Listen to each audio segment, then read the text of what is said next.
Hey everybody, John Wade Boggs fan here. It is Thursday night, almost at the end of the work week. One more day to go. I thought for today's video, I would take a look at some rare and hard to find Wade Boggs cards. Some of these are serial numbered, some are not, some are parallels. I tried to stay away from the autographed game used. I have a lot of low serial numbered autographed game used cards, so I'm sticking away from them. The one of ones, things like that. But some of them are, again, some test issues, some different parallels. Some of them are serial numbered, as you'll see. Some of them don't have stated print runs, but have a low serial number print run to them. So I'll explain them as I go along. But I think I picked out maybe 20 cards to take a look at. A couple of them I think I may have shown off in some other videos, but I think for the most part, I don't think I've shown off the majority of these cards before. So without further ado, let's turn the camera around and look at some of my rare and hard to find Wade Boggs cards. All right, I think we're going to go a little bit in chronological order here. The first one is from 1986 and the Dontners Highlight Set. There are two cards of Wade Boggs, and here are the two cards. This is the standard one that you'll find 95+% of the time. The rare ones that I have are the white letter version. So if you see there, compared the two, there's the yellow where it says highlights, and there it is in white. I have the white version in this one, and the white version in this one. I've heard stories of people opening cases of these. Now these came in a boxed set. I think they were out of maybe 44 or 45 cards in the little mini box set. And I've heard people opening cases of these sets and not coming across any of the white letter. And I believe, though, that if you opened a box, I think either all the cards were yellow or all the cards in the set were the white version. I don't know too much more about it. If some of you that are player collectors have the white letter version, if you know a little bit more about them, please let me know in the comments. But these are very, very hard to come by. Then we have another. This is a test version, not serial numbered, and most of you are familiar with the 1990 Dontners card, and there is the back of it. Well, the rare copy looks the same on the front, a little bit maybe darker on the red and the background picture there, but this is the aqueous test version that is also hard to come by. And I believe I have this correct, that the way to tell a true aqueous test and not a fake, because you could, literally print aqueous test on it. But if you notice, it has a little bit more of an darker orange color to it. In here, the Wade Anthony Boggs is a little bit bolder, but also I'm not sure if it's going to show up here because of my zoom here. But the regular one has 1989 leaf ink period, and the aqueous test is missing the period. So I think that is one telltale between the two versions to know whether you have a real or a fake copy of the top or Dontners aqueous test. So there aren't too many of these out there. I'm not sure if there's a known population of these or not, but fairly hard to come by. Then we have, and I'm almost positive I've shown this one off in one of my shiny videos, but it's the 1997 EX2000 Essential Credentials. One is pretty cool because it has a marvelous shine to it and those little stars and stuff in the background. But this is a very tough parallel version to come by. It is serial numbered out of 99. And for a 1997 card, that's pretty rare or hard to find parallel version out of for the Essential Credentials out of EX 2000. Then we go to 1997 Pacific Silver, and just looking at it, you're like, okay, well, it's a silver version of the card. The base card, I believe, has more of a bronze foil to it. It's not serial numbered, not that I could see, but supposedly the print run is only 67 copies. And again, for a set in the late 90s, 67 copies, this was a hard pull. So there's the silver version from 1997 Pacific. Now, the next one is, it's not really a card. It's in the Beckett Almanac. It was produced by Topps. I have it in my checklist, but it is a 1997 Topps Marbles. And this was sort of a test issue by Topps, I believe, to test whether this, product would sell in the marketplace. As far as I know, they only did the test versions. I don't think they actually came out with a product. But this is what the marble looks like. So rubber center to it. And there's Boggs's picture as a Yankee. Again, this is from 1997. And on the back, it is number 8 out of 60. I'm not sure if you can see that there, maybe a little right there. And it has his name, Wade Boggs, on the Yankees logo. So I don't see many of these pop up on eBay at all. I've had this one for maybe 10 years in my collection. I think I did buy it off of eBay, but you do not see these come up, at least for Wade Boggs, in very, very often. You don't see these. So it's the 1997 Topps Marbles. This one I think I've shown off, but again, it is a pretty hard to come by parallel.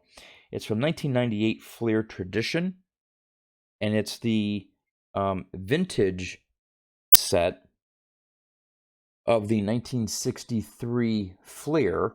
All right, so it's the 1963 Fleer design. The base card has more just of a yellow print. This has a bit of a gold foil to it, and it's the 1963 Classic 63. So it is serial numbered. There's only 63 copies. And again, this is a pretty hard parallel to come by. Then we go to, and again, I think I showed this off in another video, but it's the 1999 Metal Universe Precious Metal Gems. Just a gorgeous card. I know for a lot of player collectors, these precious metal gems are one of the highlights of their collections. This is no exception for me. I just love the solid gold foil there. It has a little bit of a shine, not too much, but it is limited out of 50. So this version is definitely hard to come by in the Metal Universe, and the Metal Universe sets are gaining in popularity now. Interesting, neat design, foil, weird backgrounds. A lot of people are turning their attention to the Metal Universe cards, and of course the precious metal gems. Then we go to 2000 Pacific Crown Collection. This is the platinum blue foil version limited to 67.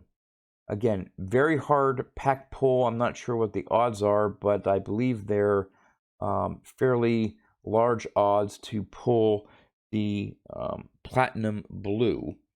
And that's what the back looks like there.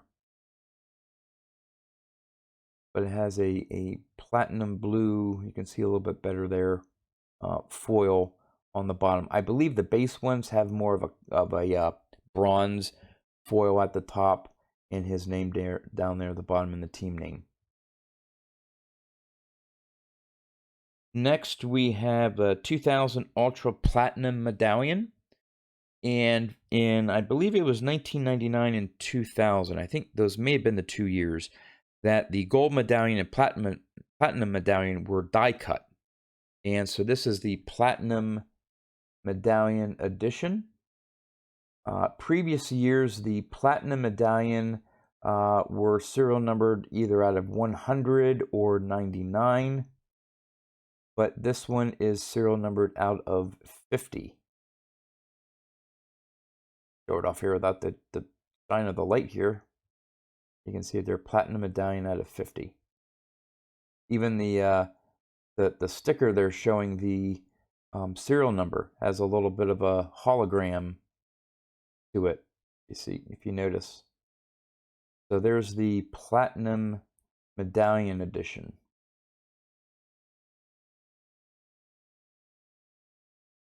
Then we go to 2000 Upper Deck. Now, 2000 Upper Deck had a parallel version called Exclusives. Now, there were exclusive silver, which I'm going to show here. The exclusive golds were one of ones. I unfortunately don't have either of those, but Boggs is in the set twice. One as a checklist card. So here is the exclusive silver, and they are serial number to 100. I think the exclusives there, that border there is different, and of course you have the serial number there.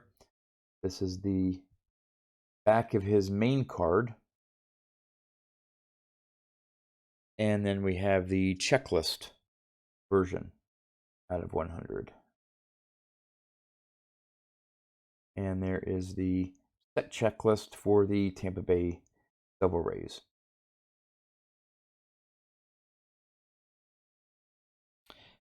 Then we go to 2004 UD Upper Deck Legends Timeless Teams.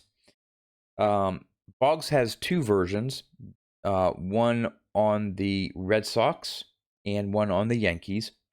This is the Red Sox version, and this is the gold. So I believe the foil there on his base card is more of a silver.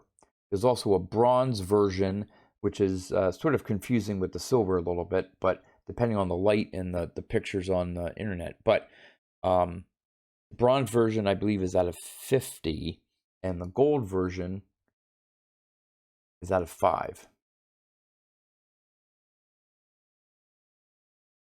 There is the Upper Deck Legends Timeless Teams Gold.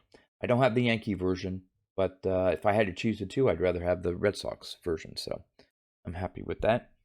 The next one is from 2008, Upper Deck Gaudy. And of course, this parallels the old Gaudy cards, and they came up with some minis.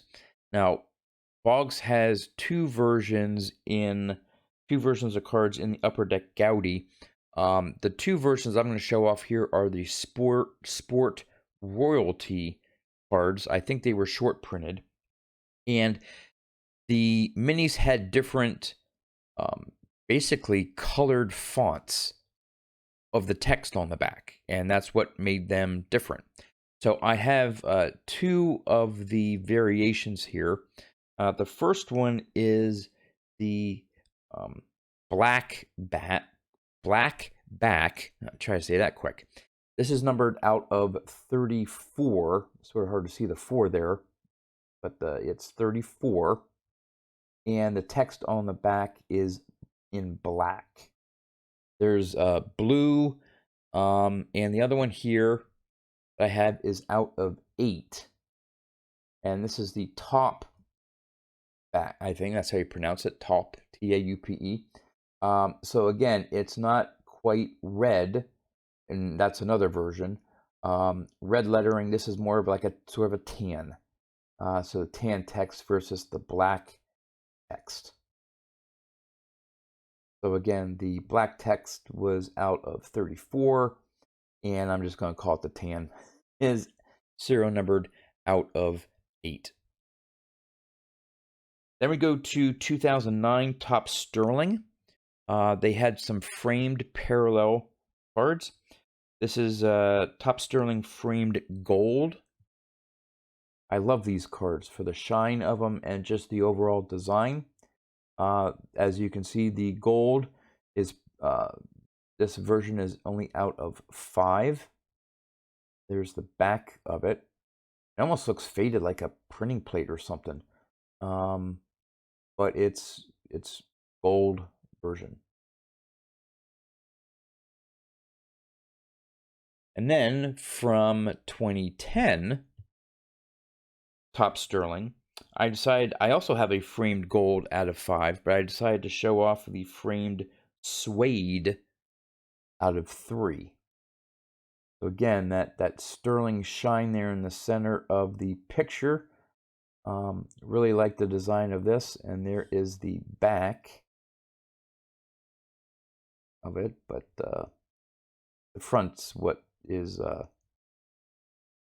cool about this card.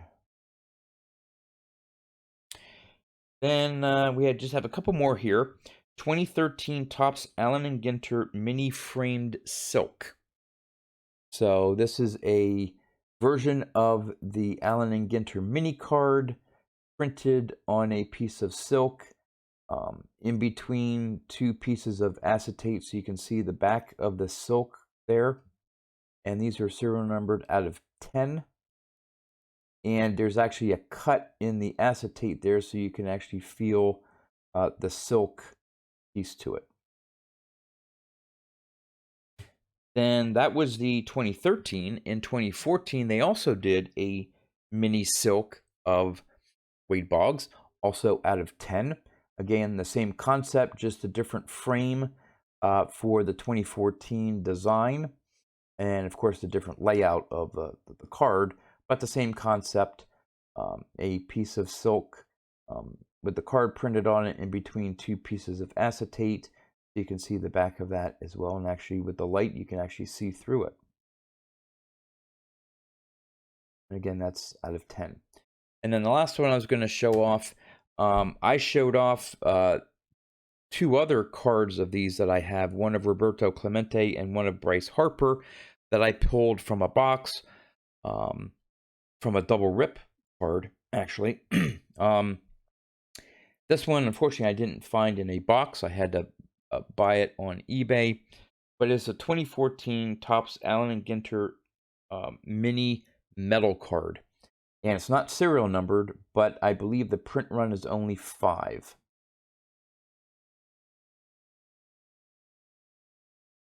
And I believe this is the only, they may have done metal cards in other years, but this is I believe this is the only year that Boggs has a mini metal card.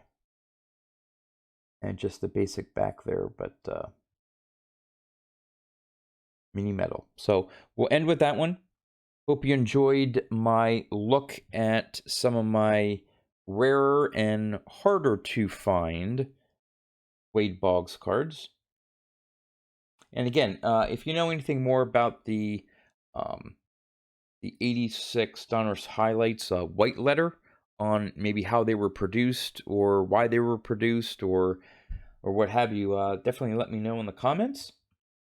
And I think that's all for tonight. So as always, thanks for watching.